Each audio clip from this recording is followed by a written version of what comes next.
నమస్తే. నేను డాక్టర్ కపిల, స్నేహం ది సీనియర్ కన్సల్టెంట్. ఈ ఎపిసోడ్‌లో గుడ్ స్లీప్ గురించి చెప్పుకుందాము. సాధారణంగా స్లీప్ అంటే ఏంటి? మెంటల్ అండ్ బాడీ రిలాక్సేషన్ అనమాట. అంటే బాడీని, మైండ్‌ని రెస్ట్‌లో ఉంచడాన్ని నిద్ర పట్టడం అంటారు. 90% జనాలలో ఈ ప్రెజెంట్ స్ట్రెస్ వల్ల, ప్రెజెంట్ ఎన్విరాన్మెంటల్ చేంజెస్ వల్ల నిద్ర అనేది ఒక పెద్ద సమస్య. నిద్ర పట్టకపోవడం అనేది సమస్యగా మారింది. మంచి నిద్ర పట్టడం వల్ల రోగనిరోధక శక్తి అనేది పెరుగుతుంది. మరియు మనకి రోజువారీ అలసట అనేది ఉండదు. నార్మల్‌గా స్లీప్‌లో 4 స్టేజెస్ ఉంటాయి. స్టేజ్ 1లో లైట్ స్లీప్‌లో అసలు అంటే లైట్ స్లీప్‌లో ఫస్ట్ అవర్ స్లీప్ అంటారు దాన్ని. అలసట, మజిల్ రిలాక్సేషన్ జరుగుతుంది. స్టేజ్ 2లో హార్ట్ రేట్ స్లో అవుతుంది. మన బాడీ టెంపరేచర్ ఏదైతే మెటబాలిక్ హీట్ వల్ల రేజ్ అవుతుందో అది కొద్దిగా స్లో డౌన్ అవుతుంది. స్టేజ్ 3లో డీప్ స్లీప్ అంటే మనం ఫిజికల్ యాక్టివిటీ మోడ్లో ఉంటాము. అంటే ఏదైతే సెల్ టిష్యూ డ్యామేజ్ జరిగిందో రిపేర్ అవుతుంది. 4th స్టేజ్ అనేది ర్యాపిడ్ ఐ మూమెంట్. అది చాలా డీప్ స్లీప్. ఇది డ్రీమ్ స్టేజ్ అన్నమాట. Later stages of sleep.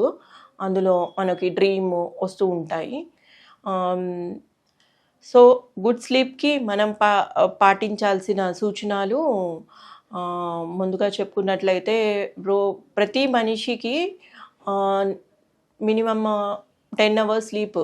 అంటే ముఖ్యంగా అడల్ట్‌లో చూసుకున్నట్లయితే 7 to 9 అవర్స్, ఓల్డ్ పీపుల్‌లో చూసుకున్నట్లయితే 6 to 8 అవర్స్, చిల్డ్రన్‌లో 10 to 9 అవర్స్, ఇన్ఫాంట్స్‌లో 14 to 17 hours minimum sleep requirement ఉంటుంది. Regular exercises minimum 15 minutes before bed చేస్తూ ఉండాలి. ఇంకొకటి హెవీ మీల్ అనేది అవాయిడ్ చేయాలి. Spicy food, heavy meal avoid చేస్తూ ఎర్లీగా ఫుడ్ తీసుకోవడము.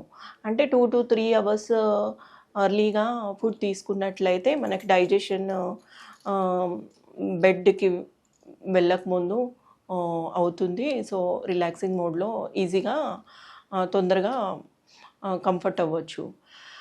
మరియు మనకి ఫుడ్లో కనుక చూసుకున్నట్లయితే బెడ్‌కి వెళ్ళే ముందు బాయిల్ మిల్క్ తీసుకోవాలి. సెకండ్ టిప్‌లో 5 grams జాజికాయ పౌడరు, 5 grams